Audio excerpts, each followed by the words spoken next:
굴과 소주. 우리나라에서 이보다 자연스러운 조합은 없습니다. 그런데 이 조합이 굴의 핵심 영양소를 통째로 날려버리고 있다는 사실 알고 계셨나요? 오늘은 굴과 절대로 같이 먹으면 안 되는 것 3가지, 반대로 효능을 2배로 끌어올리는 최고의 궁합 3가지까지 모두 알려드리겠습니다. 먼저 굴이 왜 바다의 우유로 불리는지부터 짚겠습니다.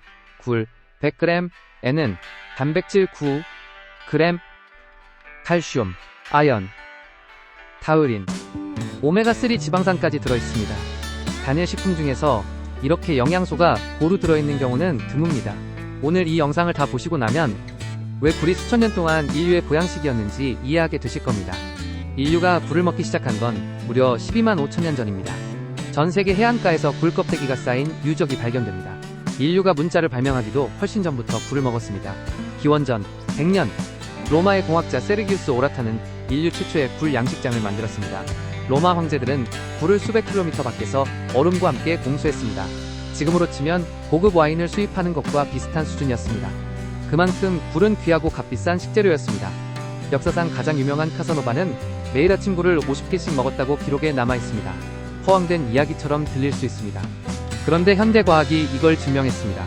굴의 아연이 남성 호르몬 테스토스테론 분비를 직접 촉진합니다. 카사노바가 본능적으로 알고 있었던 겁니다. 자, 본론입니다. 굴과 절대로 같이 먹으면 안 되는 것들입니다. 첫 번째, 술입니다. 굴에 소주를 곁들이는 건 우리나라에서 아주 자연스러운 조합입니다. 그런데 사실 가장 피해야 하는 조합이기도 합니다. 이유가 2가지입니다. 첫째, 알코올은 아연 흡수를 방해합니다. 아연은 장 점막의 수송 단백질을 통해 흡수됩니다. 알코올은 이 수송 단백질의 활성을 억제합니다. 굴의 핵심 영양소를 몸이 흡수하지 못하게 막는 겁니다. 굴을 먹으면서 술을 마시면 아연을 그냥 버리는 것과 같습니다. 둘째, 굴에는 글리코겐이 풍부합니다. 간이 알코올을 해독하는 동시에 글리코겐까지 대사해야 합니다. 간의 이중으로 부담이 걸립니다. 특히 지방간이 있거나 간 기능이 약하신 분들은 굴과 술 조합을 반드시 피하셔야 합니다. 2번째, 과일즙이나 고농도 비타민C 음료입니다. 이건 정말 의외라고 느끼실 수 있습니다. 굴에는 자연적으로 미량의 비소가 포함되어 있습니다. 원래 이 수준은 인체에 무해합니다. 그런데 문제가 생깁니다. 비타민C가 이 비소를 독성이 강한 무기비소 형태로 변환시킬 수 있습니다. 무기비소는 유기비소와 달리 체내에서 독성을 나타냅니다. 전문가들은 굴 섭취 전후에 고농도 비타민C 음료를 피하도록 권고합니다. 레몬즙 몇 방울 수준은 괜찮습니다. 비타민C 함량이 워낙 낮기 때문입니다. 하지만 비타민C 드링크나 고농도 보충제는 굴 드실 때 같이 드시지 마세요. 이 부분은 뒤에서 레몬 궁합을 설명할 때 다시 한번 짚겠습니다. 3번째, 단백질 보충제입니다. 헬스를 하시는 분들은 이 부분을 꼭 기억하세요. 굴의 아연은 단백질 합성을 돕습니다. 그런데 고농도 단백질 보충제를 동시에 섭취하면 문제가 생깁니다. 단백질 분해 과정에서 생성되는 아미노산 일부가 아연과 경쟁적으로 흡수됩니다. 결과적으로 아연이 체외로 배출됩니다. 효과가 상쇄됩니다. 굴을 드시는 날은 단백질 보충제를 쉬거나 최소 2시간 이상 간격을 두시는 게 좋습니다. 굴이 몸에 좋다고 먹으면서 동시에 단백질 보충제로 효과를 날려버리는 일이 없도록 하세요. 이 3가지 조합은 굴을 좋아하는 분들에게 꼭 알려드리고 싶었습니다. 제대로 알고 드셔야 진짜 효과를 볼 수 있습니다. 굴 이야기에서 빼놓을 수 없는 게 노로바이러스입니다. 많은 분들이 날이 추워지면 식중독 걱정이 없다고 생각하십니다. 이건 틀린 상식입니다. 노로바이러스는 오히려 겨울에 더 강해집니다. 영하에 가까운 온도에서도 최대 8주까지 생존합니다. 일반 세균은 추위에 약하지만 바이러스는 다릅니다. 여름 식중독과 달리 겨울 노로바이러스는 방심했을 때 더 잘 걸립니다. 굴은 여과 섭식동물입니다. 하루에 자기 몸무게에 해당하는 양의 바닷물을 통과시킵니다. 주변 바닷물이 오염되어 있으면 바이러스가 굴 몸속에 농축됩니다. 소금물로 씻어도 안 됩니다. 일반 세척으로는 바이러스를 제거할 수 없습니다.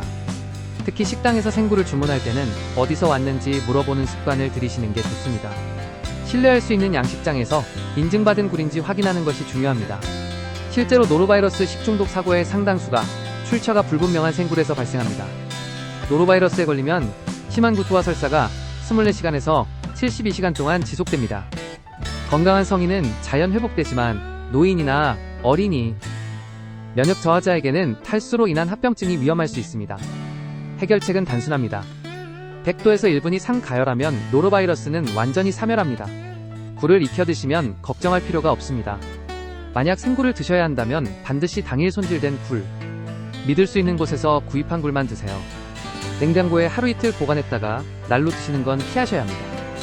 한 가지 더 알아두실 것이 있습니다. 굴 채취를 금지하는 비적기가 있습니다. 일반적으로 5월에서 8월 사이입니다. 이 시기에는 독소를 품은 플랑크톤이 번성합니다. 굴이 이 독소를 축적합니다. 제철인 겨울 굴을 드시는 것이 안전면에서도 가장 좋습니다. 그렇다면 제대로 먹는 굴은 어떤 효과를 주는지 성분별로 정확하게 짚겠습니다. 첫 번째, 아연입니다. 굴 100g에 아연이 약 16mg 들어있습니다.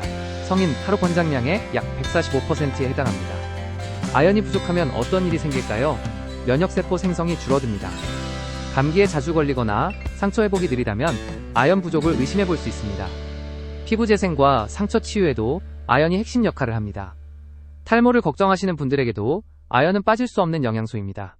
모낭세포의 성장을 돕습니다. 그리고 앞서 말씀드린 것처럼 남성 호르몬 테스토스테론 합성에도 핵심 역할을 합니다.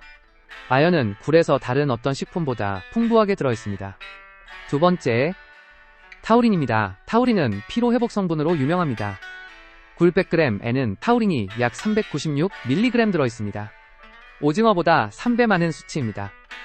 타우린은 간세포를 보호하고 간 기능 회복을 돕습니다. 술을 많이 드시는 분들, 야근이 잦은 분들에게 특히 필요한 성분입니다. 필요한 날 굴이 당기는 이유가 있습니다.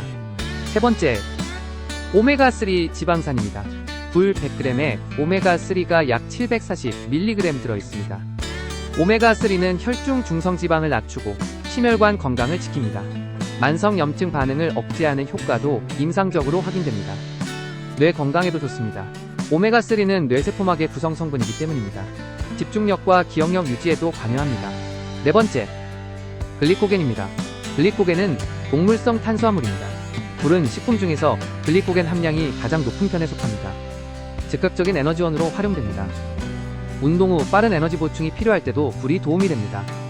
굴에는 이외에도 비타민 B12가 들어있습니다.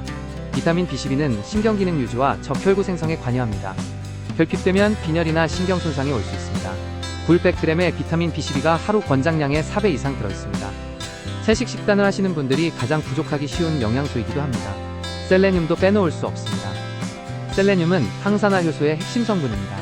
세포를 산화 손상으로부터 보호합니다. 노화 방지와 암 예방 연구에서 자주 등장하는 영양소입니다. 굴은 셀레늄의 훌륭한 천연 공급원입니다. 정리하면 굴 한 접시가 아연, 타우린, 오메가3, 글리코겐, 비타민 B12, 셀레늄까지 한 번에 공급합니다. 따로 영양제 여러 개를 챙기는 것과 맞먹는 효과입니다. 반대로 굴과 함께 먹으면 효능이 극대화되는 조합입니다. 첫 번째, 레몬입니다. 레몬의 구연산이 굴의 아연 흡수율을 높입니다. 레몬즙 몇 방울이면 충분합니다. 서양에서 생굴에 레몬즙을 뿌려 먹는 방식에는 과학적 근거가 있었습니다. 앞서 비타민C 음료는 피하라고 했는데 이건 고농도 보충제 이야기입니다. 레몬즙처럼 자연식품에서 나오는 비타민C 수준은 문제없습니다. 오히려 흡수를 도와줍니다. 두 번째, 마늘입니다. 마늘의 알리신 성분은 항균 효과가 있습니다. 굴에 존재할 수 있는 유해균 억제를 돕습니다. 굴전을 만들 때 마늘을 함께 넣는 조리 방식이 과학적으로도 맞는 방법입니다. 마늘은 굴의 비린내를 잡아주는 동시에 영양학적 효과도 더합니다. 일석이조입니다. 세 번째, 된장입니다. 된장의 유익균이 굴의 영양소 흡수를 돕습니다. 발효식품 특유의 프로바이오틱스가 장 환경을 개선하고 흡수율을 높입니다. 굴국밥에 된장을 풀어먹는 방식이 영양학적으로 가장 이상적인 조합입니다. 우리 선조들이 경험적으로 알아낸 지혜입니다. 된장의 이소플라본 성분은 항산화 효과도 있습니다. 굴의 셀레늄과 시너지를 냅니다. 결국 굴국밥에 레몬 조금, 마늘 듬뿍, 된장 한 숟갈. 이게 과학적으로 검증된 최고의 굴 먹는 법입니다. 마지막으로 굴을 드시면 안 되는 분들도 짚겠습니다. 통풍이 있으신 분들은 주의가 필요합니다. 굴의 퓨린 함량이 요산 수치를 올릴 수 있습니다. 혈액응고 약을 복용 중이신 분들도 주의하세요. 굴의 오메가3가 혈액응고에 영향을 줄 수 있습니다. 면역이 많이 떨어진 상태라면 익혀 드시는 게 원칙입니다. 그래도 기억하세요. 건강한 성인이라면 굴은 겨울철 최고의 식재료입니다. 피할 것 3가지는 술, 고농도 비타민C 음료, 단백질 보충제. 함께 드실 것 3가지는 레몬, 마늘, 된장. 이것만 기억하시면 됩니다.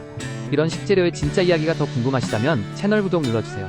우리가 매일 먹는 식재료 속에 감춰진 역사와 과학을 계속 가져오겠습니다.